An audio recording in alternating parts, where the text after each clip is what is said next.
about, trying to figure out what it's all about. Existentialist, am I worth anything or just discount? I don't know. I don't know. I don't know. Spending time all alone, sending my songs to the phone, dreaming of a better home, while focused on trying to hone this craft, witchcraft. I hope the Bluez let this last. I don't know if the earth is painted blue. That was great sounds of Watson with Outside on WNHH LP 103.5 FM New Haven. Myself, Prestige, with my partner in crime, Long Island raised, Elm City made, E-Z Bluez is in the building. Easy Bluez, you're better with introductions more than me. Who do we have with us today on Behind the Brand? Ladies and gentlemen, I would like to take the moment to really focus on something. When someone does something well, it's not only great that they're doing it well for themselves, but when they send out a call to other people to come out and stand with them, stand shoulder to shoulder so that they can rise up, not just a single for themselves, but for everybody. Those moments are by far the most important moments to have. And it is a beautiful thing when you can have those moments in this wonderful state of Connecticut, in this beautiful town of New Haven. We love and we appreciate that. Whether you are cracking a cold one and sipping it back so sweetly, or you are engaging in a full festival that fully brings in everybody there, that is one of the most important things you can do. And for that alone, we want you to put your hands together. Not if you're driving. If you're driving, we need you to be safe and keep your hands at 10 and 2, because that by far is one of the most important things. But put your hands together mentally for the incredible Jamal Robinson. How are you doing today, brother? I'm doing well, man. I'm doing well. I appreciate the intro. Hey, we appreciate everything you do, and we just want to make you feel as special as you are. You know, we come from a society that is very, I'll say greed focused or individual focused. So when you send out a call for other people to engage with you is one of the most beautiful things you can do, and I just want to give you the flowers for that. I appreciate it, man. Thank you very much. It's an honor to be here. I appreciate y'all having me. Definitely, man. Jamal, I mean, you seem to have a well background in what you do. Did this all happen by accident, or was this already planned for your process? You mean the festival, or? Just in general, just your whole title with New England Brewing Company. I can't say. The beer business is something I definitely fell into. Mm-hmm. When I was 18, I was working at a Jewish deli up in Vernon, Connecticut. Wow. And the VP, we could talk about that story, but the VP of an Anheuser-Busch wholesaler was one of the regulars who sat in my section all the time. And Okay. my hustle, thought I was a good kid, and offered me an internship. I happened to be working on my 18th birthday, and he offered me an internship. And that's how I got in the beer business. It was never intended. I didn't drink in high school. I was an athlete. Right. I had aspirations of playing soccer in college, and I was always kind of straight edge in that way. But I got into the industry, and from my initial thought in getting in the industry was that it was a great opportunity and a job. And then I fell in love with craft beer, and then I didn't end up going back to school. I stayed with it and hustled and got some great opportunities, met some amazing people. This industry has been really, really good to me. And if you fast forward through the track, I feel like I'm in a position now to really help make this industry better than what it was. And that's been kind of a personal call to action to me over the last couple of years. It's safe to say that was the best birthday present you ever had, was that internship? Yeah, he left me a $200 tip. And wow. Yeah. That's not bad at all. Great dude. Very jovial dude. Now, within that internship, man, how did that just help you with networking and just exploring new demographics and just introducing yourself to new people?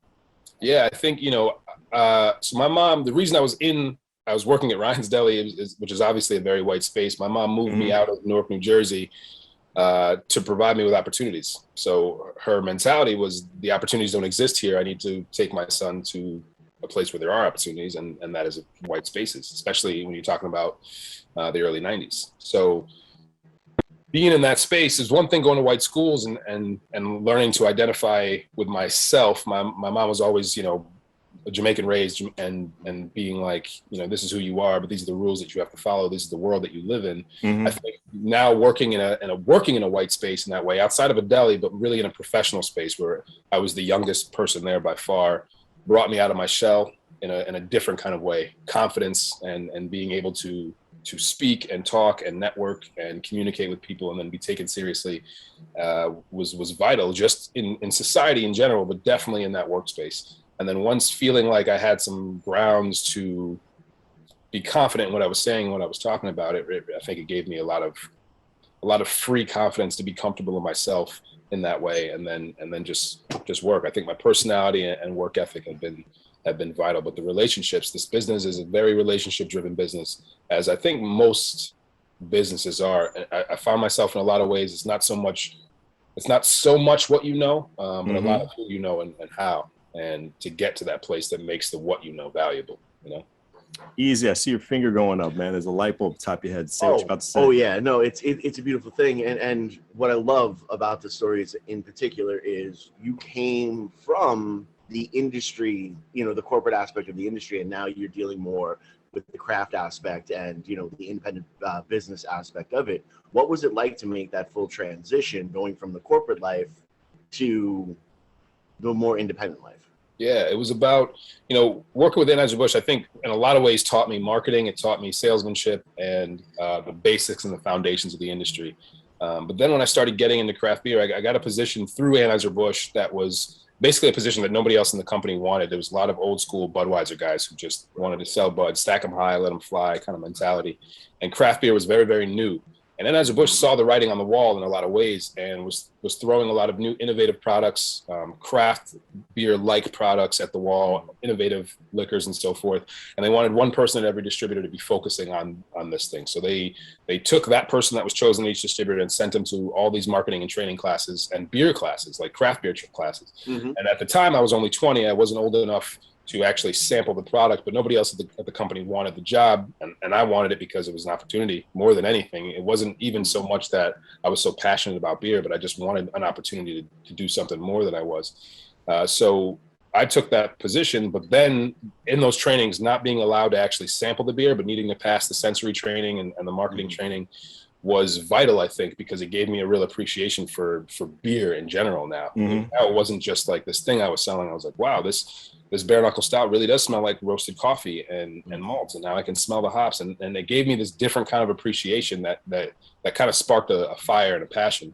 So then when I got home, my job was to be educating the rest of the sales team on how to make beer, how beer is made and what the industry, and then all these new products that were coming out, who our demographic was for each product, how we were going to sell it. And then I had to work with them to actually go into the stores to talk about it, because they couldn't, it's one thing to train them, but another thing to actually be speaking and hand selling essentially to each account. So then all of that training and stuff was important. And then when I went down the rabbit hole of craft beer, down on websites like beeradvocate.com back in the day, and seeing that there was this huge community of craft beer and then a lot of other beers in the mix, I got into that side. And then part of my job kind of evolved into helping the wholesaler bring on some new craft brands that were coming in state and were available, because they were seeing, again, it was starting to creep up. People were drinking more and more craft beer, talking about craft beer. So I helped bring in a brand called Blue Point Brewing, and then that was the beer, the IPA that I tried for the first time. That was like changed my whole perspective on what IPAs were. We didn't have these. You know, it was the equivalent of what you'd now see in like a juicy IPA, but the hop that we were using, Amarillo, was the Citra at the time. It was brand new. Not a lot of people were using it. Gave off this crazy grapefruit and pineapple notes, very balanced, but fruity. And I was like, what the hell is this? And this is, I want to build this thing. I had a lot of brands in my portfolio, and the idea of being able to focus on one thing that I was passionate about. And with these, like this hippie little company, it was these two guys out of Long Island that were just a couple of hippies who loved craft beer and made the beer, but in a lot of ways didn't know how to run a company. It was a very grassroots thing. I was the third sales rep we had hired, and I ended up launching Connecticut and then all the New England states. So it was getting in very early, but man, once I got on that side, it changed my whole perspective of like, you know, suit and tie. Anheuser-Busch was a very corporate thing, right? People would get fired for getting caught drinking a Coors Light. It was like, you drink our products or you drink nothing else. Craft beer was the other side of that. You know, riding with the owner of the brewery for the first time. I remember when we launched the brand after a month or two. Yeah. He came out to Connecticut, rode around. I wanted to show him all the new accounts we had gotten. And we go into the Ginger Man, which is one of the original OG craft beer bars in Connecticut. Mm-hmm. And I was like, all right, yeah, we got toasted lager on tap. We'll take 2 toasted lagers. And he's like, no, man, we know what our stuff tastes like. Let's try this other stuff, you know. Mm-hmm. And it was like one of the first times where I'm like, it really is about. It's not just about drinking our brand. It's about drinking what's good. And this industry was really built on this communal aspect of everybody helping each other, everybody being about each other's brands. And a lot of the best beers I was introduced to were introduced to me by my colleagues and by people I worked with. And some of my best friends that I've made in the industry are people that worked for other breweries and were at Beer Fest and stuff. So it was moving from this like corporate, we only talk about us and protect us, to this communal part of a business that was very, very new to me and was refreshing and awesome. And I was passionate about that. So fast forward now 7 years later, Point gets bought by Anheuser-Busch. Oh my goodness. I'm in this place where I'm like, I can't go back. This is where I want to be. That's why I got an opportunity to help start and launch a new brewery, Stony Creek Brewing in Branford, Connecticut. Mm-hmm. I came on board a year before they actually launched to help design and redesign and launch that brand and develop the go-to-market strategy and be the director of sales there. Well, your mind was in like 10,000 places at that moment. Crazy, man. It was crazy because the package was gravy, right? It was like you're coming in and like you're gonna have this insane health insurance package. You're gonna get paid more. You're gonna have all these opportunities, and even from the brewery aspect, if you're a brewer working at this little craft brewery, that's finally you're gonna get some real health insurance. You're gonna get all the equipment you ever wanted, ingredients you never had before. You know, it feels like this golden opportunity. But from a sales guy, it's still like the culture was still so important to me. And I think you'll see it with a lot of people on our generation where it's not just about the paycheck anymore. It's about the total quality of life and what that brand represents and what it offers as a whole. And it was something it was more exciting to me to start something from the ground up again and work with a team to build something, especially in my home state that I've been working in this industry. Than kind of going back to corporate America, corporate beer. I wasn't passionate. For me, the beer was never about, once I found a passion for craft beer, then the passion was the driver. I think that was a huge part of it. It wasn't just a job to me. And I never wanted to have just a job, you know? You wanted something more. You wanted something more passionate.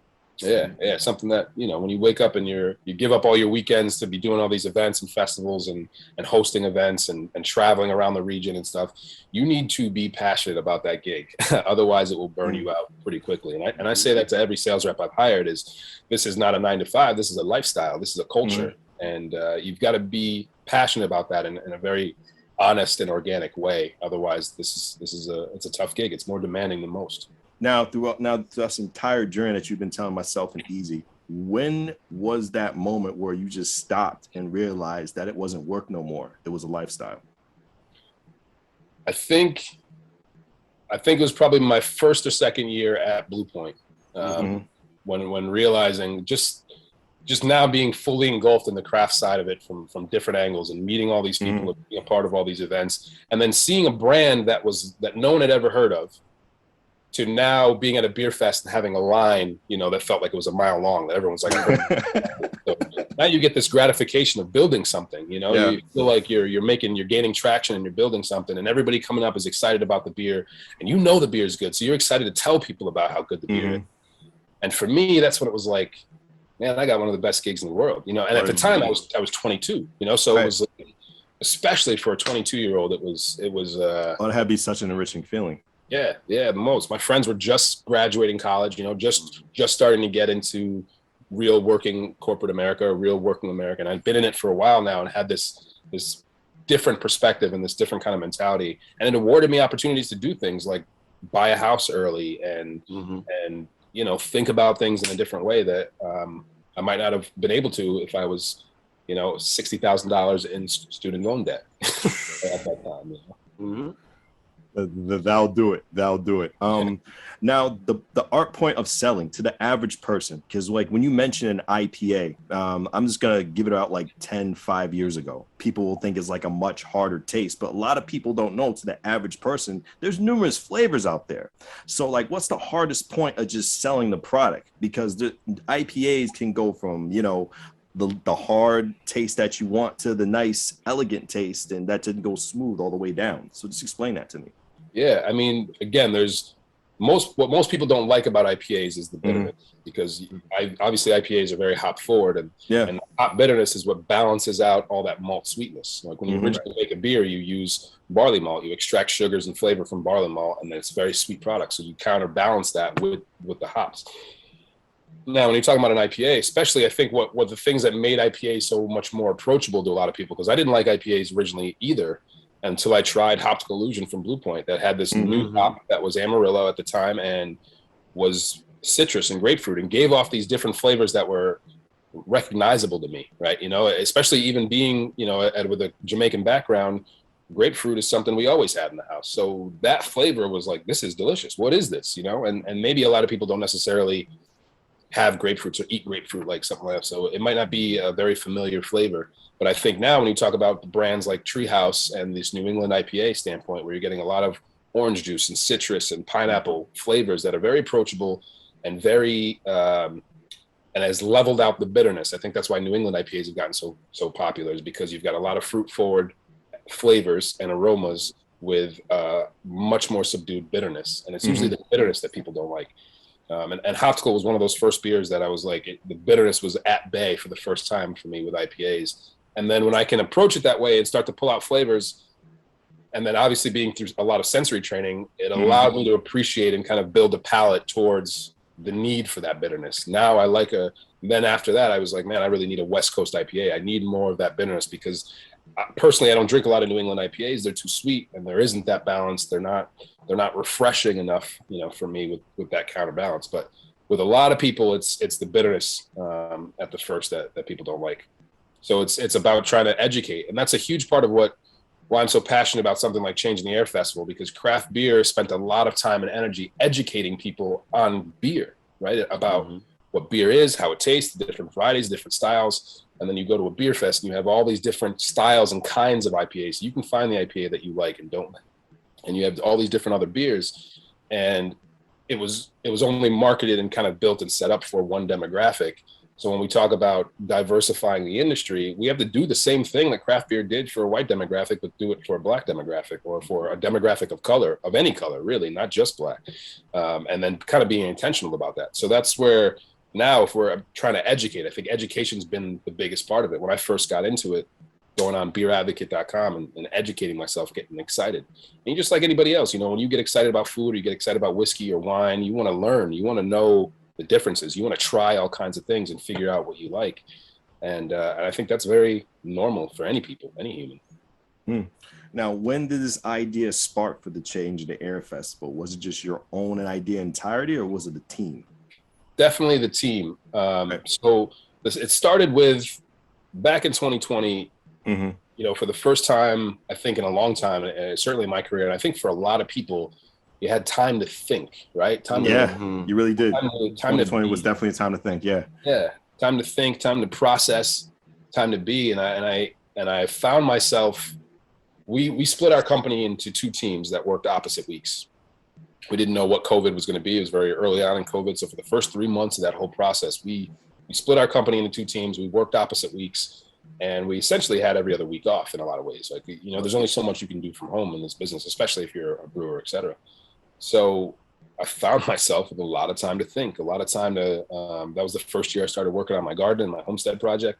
And it was realizing now, all right, sitting back and thinking and processing, seeing what's happening in the world and being able to really think about it for the first time and think about my role in it, my place in it, and seeing the anger and the frustrations and the protests and everything going on, and being able to relate to that, seeing Ahmaud Arbery be murdered for jogging down the street in a state, and remembering my freshman year of college playing soccer at a white school in a white neighborhood, jogging down the street. That could have been me, right? You know, it was this process of really engaging and understanding, and then seeing the fact that, you know, craft beer is a very white space. So I spend the majority of my time in this white space and meet a lot of white people, obviously, a lot of my best friends, and realizing their response was coming from a place that didn't sit well. You know, a lot of people making comments and saying things on Facebook and Instagram, et cetera, that I don't think they would say to me. So now it became this place of being able to process, all right, what is realizing my role as a Black man in my community, but also a Black man amongst white people, amongst my white friends and so forth. And if I need to help them understand, because it felt like a lot of miseducation or misunderstanding, right? And feeling like, so it started off with putting out some YouTube videos of just kind of addressing my feelings as a whole towards everything that's happening in the world. And then coming back to my company and feeling like we needed to talk about some things and wanted to talk about, you know, what the industry looks like, what people look like, what are we doing? We did a lot as a company. We always do a lot for community and a lot for charity. We didn't have anything focused specifically on Black community. And we talked about that as a director team, what was important to that and why. And, you know, the owner of the company was like, you're absolutely right. We do a lot for community and Black community. We're right in New Haven. Black community is a part of our community. You know, what can we do? Who can we write a check to? What feels right?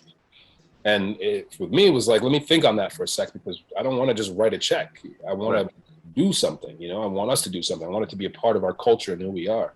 So that's what kickstarted our, essentially a diversity inclusion committee, what I call our equality committee, where a group of, basically we put it out to the company of anyone that wanted to volunteer and be a part of this group that focused on diversifying the industry, bringing some awareness to racial injustice, and helping to elevate Black communities in our area. And we sat down, we had half the company join that committee, and we sat down and we just started piecing apart, all right, what can we do? It's important to talk about things, but and know that we want to change, we want to do things, we want to help evolve, but how can we do that? And me, how can we on WNHH LP 103.5 FM New Haven, myself Prestige, and my partner in crime, Long Island Raised, Elm City made, EZ Bluez is in the building. We got our guest Jamal Robinson, and I hope I didn't lose your train of thought, sir. Go right ahead, because I'm enjoying what I'm listening to. I appreciate you, man. Yeah, I appreciate you too, brother. It was, you know, it's never lost on me that a lot of people had to fight and die for me to have the opportunity to have a very comfortable job in a white community. Right. So even just my mom, the boldness of my mom moving to a white community and realizing that people before her had to fight for her to have that opportunity to be able to do that, and then still paying that forward. So now we're like, all right, what is my role in this community and in this industry? We have to be intentional about what we're trying to do and why. And one of the first ideas of our equality committee was starting a scholarship. There's no Black people in this industry, or very few Black people in this industry. What can we do to change that? And not just change that, but what can we do to change that in a very equitable and qualified way? And Brewing, Sacred Heart University, that was the first year they started their Brewing Science program. So we reached out to them and said, hey, would you guys be willing to help us start an African-American brewer scholarship? And they were like, absolutely, this is dope. How can we help? And then it took me to go down the rabbit hole of like, all right, what is a scholarship exactly? How do you create that? And from writing the language of what that scholarship really, who it is specifically offering the scholarship to what it is. And there's two kinds of scholarships. There's an annual and there's an endowed.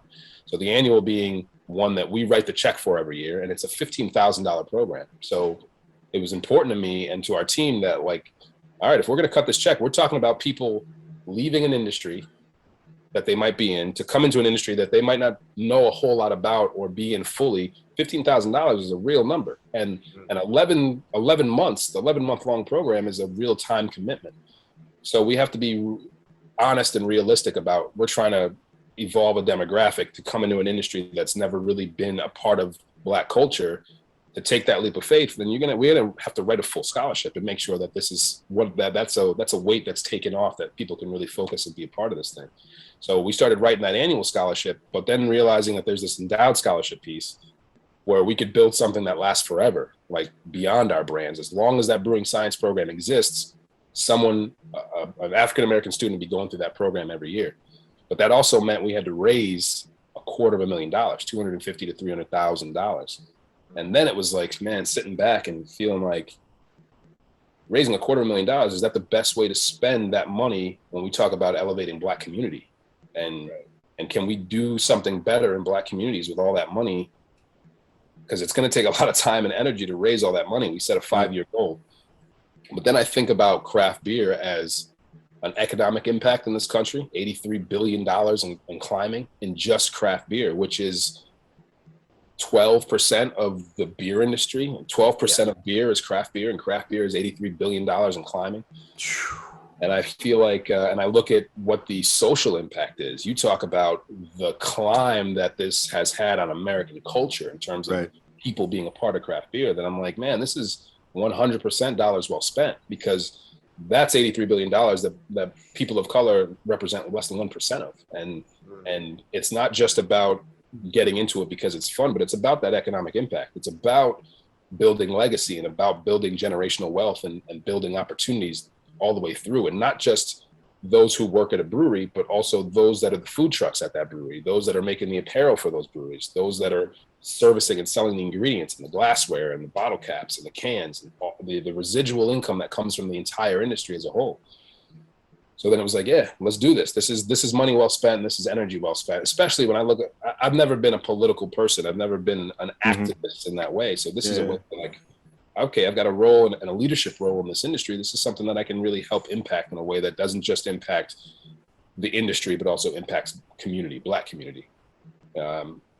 So we started writing the scholarship, and then we talked about the endowed scholarship. Then I started feeling like, man, this shouldn't be something that's just New England brewing specific. This should be an industry initiative. So I started reaching out to friends and people I knew in the industry to join this committee that I wanted to start.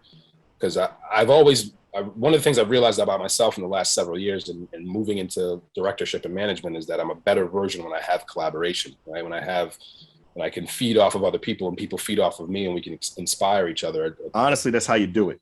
Yeah. Honestly. Just be honest. This is how you do it, man. You need that. Yeah. So I started making calls, started reaching out to people that I thought would be helpful. One of which, Alyssa Bones Mercado from Rhythm Brewing. Yeah, great woman. Yeah, and some of my other friends in the industry, from Phil Pappas, the director of the Connecticut Brewers Guild. He was one of the ones where we're having a beer here at the house, and I'm talking about this project that we're doing at Nebco, and he's like, I want to be a part of it. The guild should be a part of it. We should be a thing. So we ended up, the guild ended up teaming up with us to write the endowed scholarship, which provides one annual scholarship for an African American student, and priority going to those showing financial need. Right.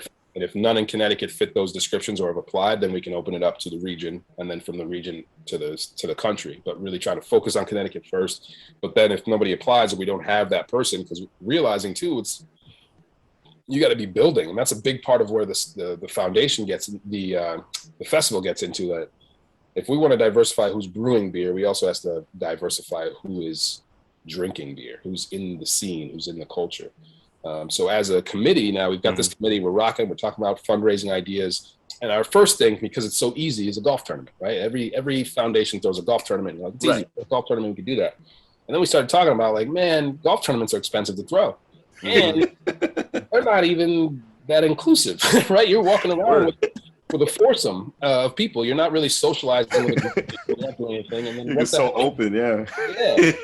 We're like, what does that really have to do with beer and with our mission in general? So then we're like, man, let's throw a festival. Let's throw a beer fest. We know how to do that, right? Right. And then from that, we started talking about, well, what does that festival really need to entail to be different and to be important? And we start throwing ideas. We're like, man, it's got to be conversations. It's got to be something that Black folks want to be a part of in general. It's got to have part of Black culture. And we're talking about this thing. And as we're brainstorming as a team, we're like, I stopped. I was like, yo, y'all are talking about Fresh Fest, right? And we're talking about Fresh Fest, which is the first Black-owned beer festival out in PA that is this. So I started pulling up YouTube videos, and we started watching them as a team, and we're all like, yes, this is what we want to do. Alyssa had already poured at Fresh Fest, so she was like, absolutely, we're talking about Fresh Fest. That's what we're talking about. Right. So we were like, all right, that festival gave the blueprint and the bones to show us that this thing is obtainable and can be done, and people will show up to it if we do it. And it can work. And it can work, right? Right. And then it was like, all right, then how do we do this here And then it was like, all right, our committee is mostly white folks because it's a committee of beer industry people. Right. We need to start recruiting elsewhere. And I reached out to some other friends of mine, Jason Watts, who runs UPN, Urban Professionals Network. I saw him that he was starting Jazzy's. I saw him an article in the paper, and I honestly just hit him up on Instagram. I saw his number was actually listed on his Instagram. I gave him a call, introduced myself, and he was like, bet, let's meet for lunch. I think this is cool. And we sat down and started talking about, this is the concept of the idea, but it needs to be authentic. And to be authentic, Alyssa and I can't be the only people of color representing all people of color. So let's start teaming up with other people and getting other people in the mix. So between him, a friend of mine, Marion Endo, who used to be the events coordinator for the city of Hartford, who throws these kind of dope fests. She owns University of Dope, which is a hip hop card game. Catrice Claudio, who actually reached out to me and was like, I see what you're doing. This is dope. How can I be a part of it? So she came on board to help with communication and social media. My fiance, who's Ecuadorian, she came on board. She's our social media strategist at NEPCO. So she teamed up with Catrice, and they've been working together this year in terms of the marketing. And then it was like, all right, now we're getting a team and trying to build this thing for real. And then it was about getting momentum, getting the word out, and being intentional. So all Black-owned musicians. We wanted all the music to be playing to be hip hop and R&B. We wanted the music to be right for the culture. We wanted to be supporting Black businesses. So all the vendors being Black and brown owned, and artists. This was supposed to be like also an art fest. So now this comes to my question. Besides Rhythm Brewing Company, how many other Black owned beer companies there are in here in the area? In Connecticut, there is one. Wow. And there's one, Best Friends Lunch, which is a small craft brewery, and they're Latin and Black owned. And Karim, the owner, the co-owner, was our first scholarship recipient at New England Brewing last year. Now he had been brewing. He had launched his brand and had been brewing and working, and he thought this was going to be a good opportunity for him to learn more and network and to be a part of the scene in a better way. But yeah, one other brewery. So. Yeah, that showing you just exactly how important, because we have 135 plus breweries here in Connecticut. That's crazy. Wow. Yeah. Wow. Easy. I see your train of thought. I know good verbal signals, man. What are you about to say, brother? Well, I have so much to say. But first, I want to. I don't know if you remember this, Pete, but Jamal, you and I were supposed to meet from forever, because I was on Long Island when Blue Point started to build.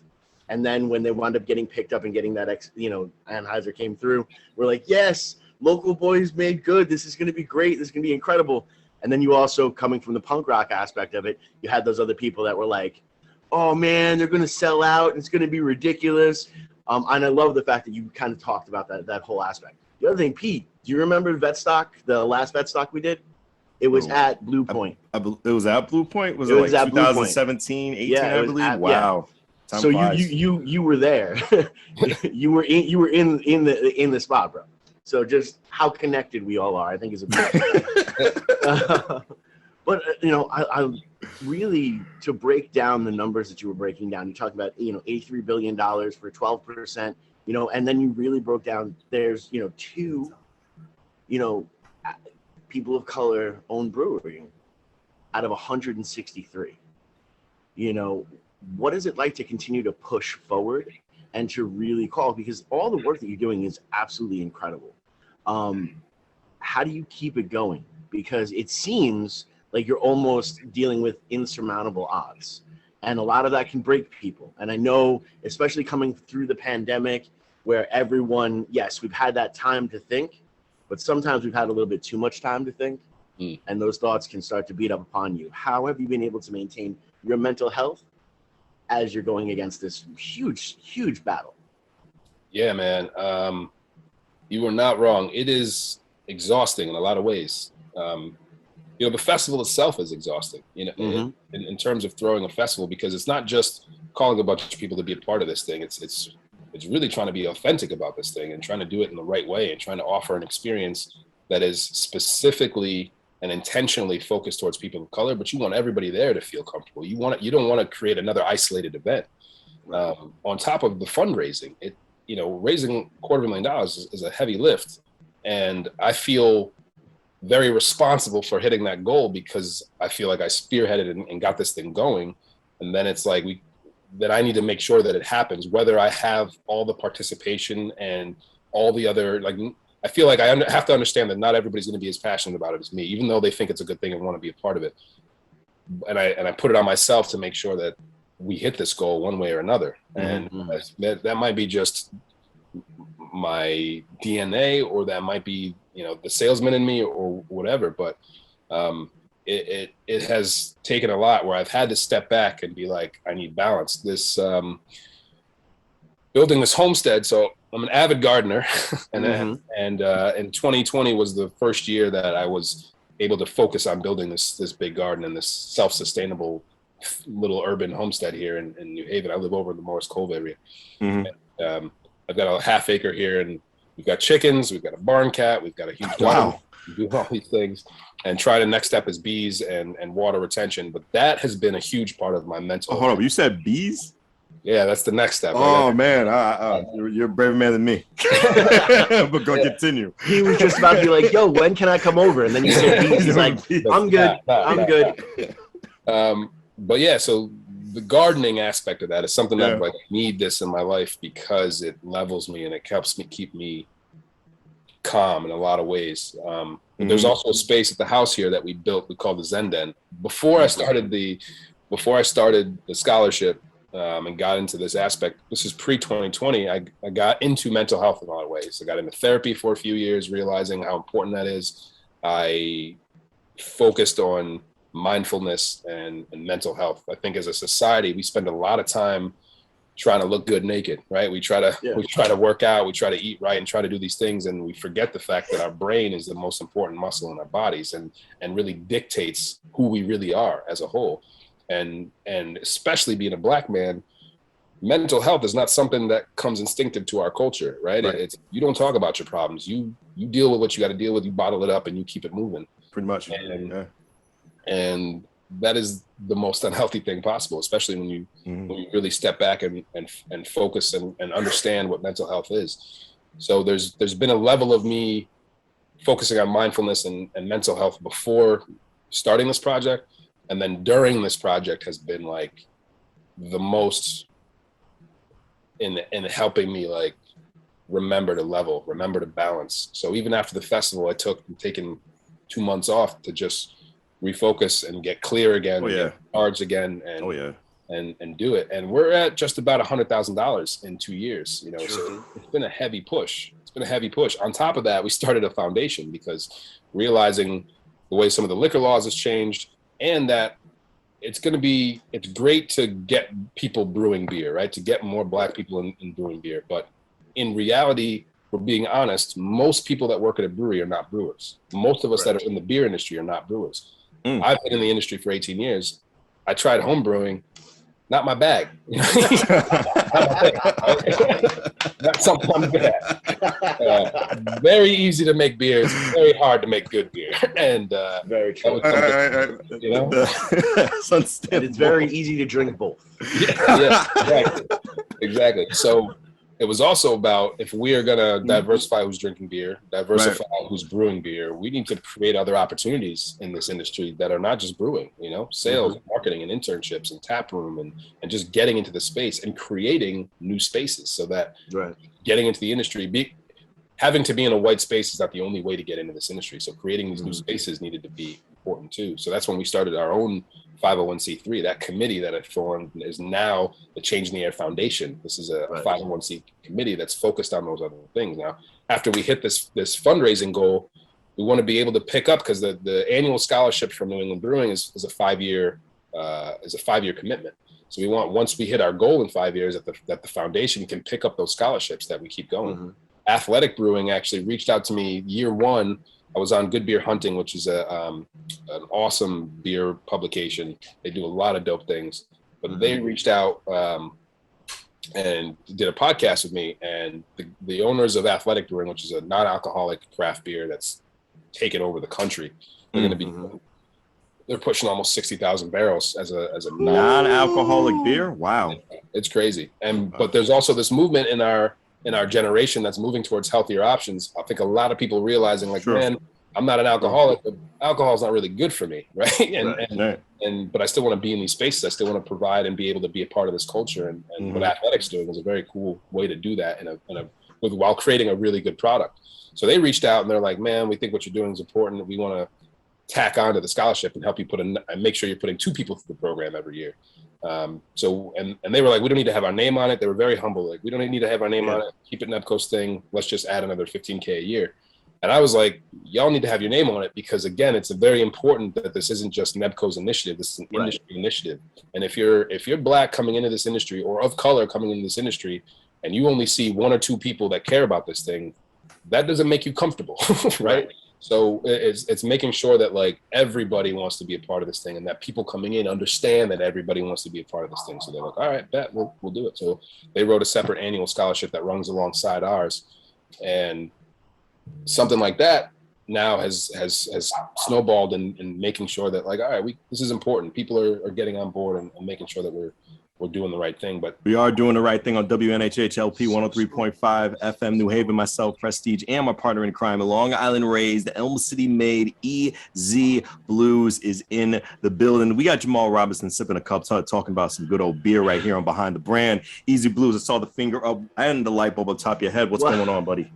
Well, here's the thing, and P, you actually know about Athletic Brewing. Athletic Brewing just did this other really big thing, I think the past week or so.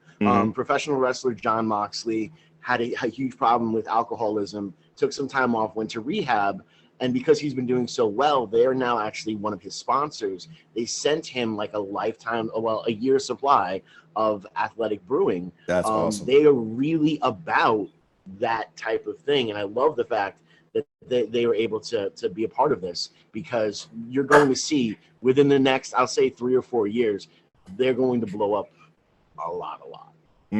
Just by the smart moves they're making. Now, speaking of blowing up in 2 years, let's talk about the change in the Air Festival. 2021, that year, a lot of people were really skeptical to start anything when it came to a huge event because, different types were just going on with this virus. A lot of updates, a lot of information, new vaccines were just coming out this year. Were there any conflicts with the debut of the change in the Air Festival? Conflicts, I'd say, if anything, we were just as nervous. We were like, with the time, we know that the thing is possible, but are people going to pull up? And more importantly, are Black people going to pull up? Or people of color going to pull up? Because if we threw a festival and only white folks showed up, we raised a lot of money, but we didn't do what we were trying to do, and that's really not the most important thing. And this was always about being more than just a fundraiser. So, I think we were all stressed and we were all nervous. Myself, especially because the first festival, up until like 3 days before, we had less than 100 tickets sold. So the festival that we were trying to sell. At least we were like, all right, if we sell 300 tickets, we at least break even and we throw a dope event. There's enough people in that space to make it a vibe, right? We were nervous. And then between the day before and day of, we ended up selling out at almost 500 people. Vendors all showed up, and then everybody was like, man, this is a good time. I was outdoors. We happened to catch the momentum coming right off of like all the Oktoberfest. So we were like the last event. There wasn't anything else going on. And we caught the weather. We caught like the last nice day of the season. So that day, the universe was like, it was on the side, man. It was pushing for it. The bands were dope. The DJs were dope.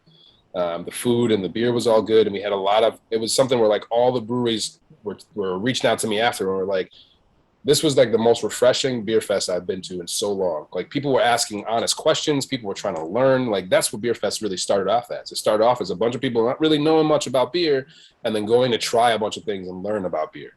And that's exactly what that was. And then you had 50% of those people that had been to beer fest all the time, that go to beer fest and love beer, were all telling me that, man, this was so much better. The music was better. We had so much more fun. So now because when you got a group of people out, when you got 40 people out in the front of the stage doing line dances and every variation of the electric slide possible, you got a party, right? And for half of the people that went to that fest the first time they seen anything like that. Sorry. Right. So now you've got the people that were there feeling like this is cool. Now I'm trying all this beer. I didn't realize beer was like this. I didn't realize there was all these options. And we blended the space and created a diverse group of attendees that all that all had a better time in doing that. So then it gave us the momentum to be like, and then everybody wanted to come back. Everybody wanted to come back. So the people there had a great time. The vendors had a great time. The breweries felt like they were a part of something special and a part of something real. And it helped start to change the face of what beer fests look like. You know what I mean? It's important if we're going to do this movement and really try to make this movement impactful and long-term, that it can't just be a one-time-a-year scenario. It needs to be, we need to start shaping what all beer fests look like, and having people be thoughtful about the vendors that they bring to their events and why. And when you say that you're welcoming to all, think about and be intentional about, are you welcoming, and do the people that you say you're welcoming to feel welcome in that space? Right. When it's funny how you tell me about the audience reaction when it came to your festival, because a lot of beer festivals I went to prior to the Change of the Air festival, it's mainly quiet. You know, it's a quiet, it's a little reserved. You just have all your stands there. There's no atmosphere. You guys went outside the box when it comes to your festival. So when you tell me about the research, it shows. It definitely shows with the quality and everything, and with the effort that you guys put into it. Each stand has something that separates themselves. I even, one of my favorite stands there was a stand with a little girls business. It was two little African-American girls. Like, they ran their own like little candy shop stand. I forgot the name of those two little girls, but they had like their own little cake pop stand that you had there at a beer festival. And they were just running the show. Parents were in the sidelines. They were just running the show. Like, you would never see that anywhere else. You would never see. Yeah. The K-pop was like, it just blew my mind. And these two intelligent young girls were telling me about the process they did when they were making it. They were telling me about everything. These two educated, great human beings who felt like they just should have been in college telling me about that little cake product at a beer festival. Like, you would never ever see that. So I just want to applaud you for that, just giving opportunities to people who look like us. It was really a great example of representation over there, brother. And you guys did a great job. I appreciate you. And what I want to know is just the future of the Change in the Air Festival. What do you got? What can you say that you want to have planned? Because I know a lot of stuff can be kept behind closed doors because you don't want to ruin anything for anticipation. I understand that, but what do you have planned for the future for the Change in the Air Festival and outside of the festival as well too? Yeah, so now with starting the foundation, the festival, we want to keep evolving. We want to keep building it. We don't want it to lose that it has a very cool, intimate feel. You know what I mean? You're in the space and it doesn't feel too spread out and too big. But we want to evolve it in a lot of ways and keep adding elements. This year we added live mural piece. So finding a Black artist to do this live mural festival was just a very cool additional aspect. We were actually going to have live body paint too, and our artist got COVID or tested positive, unfortunately, which would have been another very dope thing. But it's about continuing to evolve. There will be more music. We'll keep varying the music. We want to provide opportunities for other people, but at the same time, man, the people that showed up and helped make the vibe, like DJ Rawls. I don't know if you were there for DJ Rawls' set, but he turned it from a beer festival or an event to a party. And there's something very, very important about that hour and a half block that he's up on there. So there's some aspects of it that we want to add to that party atmosphere in a very healthy and cool and fun way that will keep evolving, especially the vendors, evolving the breweries and the collaborations that happen. We're starting to get into creating collaborations specifically for this beer, for this festival. You know, you saw we did multiple collaborations with Lawson's and Bissell Brothers. Alyssa did a collaboration with Sam Adams. So we want to keep expanding the collaborations and bring the communities together as a whole. But and just know that it will keep evolving, and hopefully we keep making it bigger, that maybe we eventually outgrow that venue, and or we keep it there at that venue and create a secondary event. I'd also love to take this event on the road and be a blueprint. The way that Barrel and Flow or Fresh Fest was a blueprint for us, for this to be a blueprint to take this to New York, take it to Boston, and create other things like it that evolve this industry as a whole, that it's not something that's just locked in and exclusive to Connecticut, because this industry is huge, spans the whole state. One of this year's scholarship recipients drove up from Texas. Wow. to take the scholarship opportunity. So it's something that we want to keep building, but especially in the foundation, providing some other opportunities, internships, not just the brewing scholarship, but internships and other aspects of the industry, and continuing to fundraise as a foundation and doing partnerships with other brands and other brewers. That's awesome. Easy. I saw the finger up, man. Go ahead, brother. Well, I just want to say we want to throw our names or our hat in the ring as well. We would love to do, like, as you guys are building up, 1 or 2, or maybe for that entire month, have the businesses or the brewers that you have at the festival. We'd love to have on this show, or we actually are launching about 2 other shows that we can and do that for. I'd even love to maybe do like a quarterly, just check in with you through podcasting and different things like that. We are, I love what you're doing. I know P loves beer as well, so it's a blessed thing. But I'm really digging everything, and anything that we can do to help you move forward. You've got mine and P's sword. So let's roll rock. Let's take on the world. I can't thank you enough for that. That's every piece of momentum, everybody that jumps on board makes this thing more important and even better than it was before. And I appreciate that. I will tap you for that, no doubt. And I'd love to have you a part of the festival in some way. We'll figure out how to make that happen. Definitely. That'll be a lot of fun. Either a live podcast or doing some interviews on site, whatever. Let's brainstorm. Let's link up and try to make it happen. Speaking of linking up, I like the fact that you had bars on I-95 at the Chase Dare Festival too. That was pretty cool. They ran their own live thing over there at the Smokehouse, which is very cool to see. That's huge. They're going hard for the culture, and it was cool to have them there. It was cool for them to want to be a part of it too. Yeah, man. We only got so much limited time of this broadcast left, but I just want to know, just for the audience to know, any like social media contacts, any way to reach you, and just the rest of the time is yours. And after you give that information, just give a little bit of advice of someone who wants to go on a similar path as you are on right now. So easy to contact me on Instagram. I'm Nebco Jammy. Changing the Air Festival or changingtheairfest.com. Changing the Air Fest on Instagram. You can find us pretty easy. You can hit me up there. We have members of our team that are running the actual Instagram part of it, but someone always links that back to me. You can send us a direct email at info@changingtheairfest.com. Or just, hit me up direct, Jamal at newenglandbrewing.com. Accessible in all those places. Got a lot of people that are reaching out and wanting to be a part of it, which is dope. For anyone wanting to do something like this or to do anything impactful, 2 biggest things that have been for me is 3 biggest things. Be diligent. 1, have 3. 1, have 3 things, right? Right. Be passionate about it and let passion drive you in a real way. And let that passion drive you to create a plan that you can execute. It's one thing to talk about it, but you need to create a game plan, write it down, whatever, and have something with goals and an ability to things to execute, not just the idea. And then 3, put a team together, get other people in the room that are also passionate about it and also care about it. It's always more impactful, always better to have a bunch of other minds to help you and the idea evolve and brainstorm, and just nobody can do it alone, and it takes a team to make anything really, really, truly impactful to me. And get that team, get a good team, get people that care. And there's a lot of people that'll be like, yeah, I care and I want to be a part of it, and yada yada, and then they don't do a whole lot. Have a leader to lead that team too, so that work gets delegated, people get to know what's up, and that there's a direct point of contact. But yeah, there's a million other things I could probably name that I've learned over time.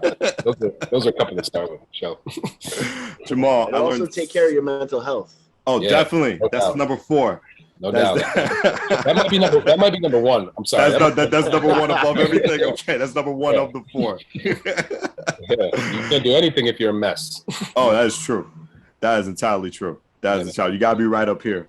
But I think I'm a little bit right up here now just by the information you gave us for today's show. I really do appreciate you, Jamal. Thanks for being a part of Behind the Brand on WNHH LP 103.5 FM New Haven, myself, Prestige, and my partner in crime, EZ Bluez. We appreciate you, brother. I appreciate y'all. What y'all are doing are real, and props to you guys.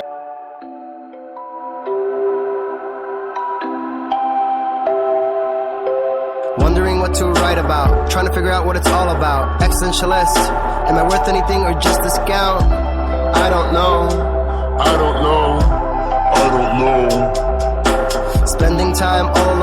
sending my songs through the phone. Dreaming of a better home, we while focused on trying to hone this craft, witchcraft. I hope the Bluez